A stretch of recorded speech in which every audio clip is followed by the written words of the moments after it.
उहाँ आफै आफ्नै गाडी चलाउँदै अगाडि बढिराख्नु भएको छ। हामी दुर्गा प्रसादसँगै अगाडि बढिरहेका छौँ। यहाँ निकै ठुलो मात्रामा युवाहरूको उपस्थिति देख्न सकिन्छ। निकै ठुलो मात्रामा युवाहरूको उपस्थिति, प्रहरीको वार तोडेर दुर्गा प्रसाई आफै अगाडि बढ्दै हुनुहुन्छ।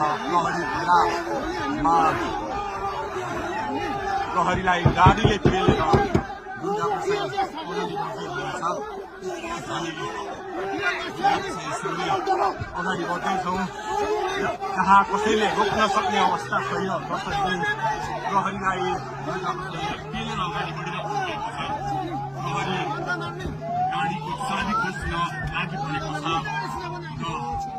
दुर्गा प्रसाईले प्रहरीको एक लेयर तोडिसक्नु भएको छ र अब अगाडि सशस्त्र प्रहरीको टोली रहेको छ। उहाँ अगाडि बढिराख्नु भएको छ। यो गाडीमाथि प्रहरीले अन्धाधुन्दा लाठीचार्ज गरिरहेको छ।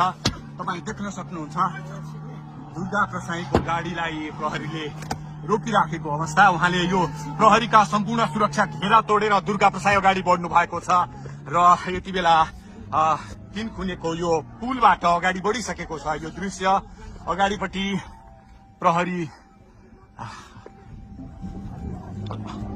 प्रहरीका यी घेरा तोडेर दुर्गा प्रसाई अगाडि बढिराख्नु भएको छ। हामी दृश्य देख्न सक्छौँ।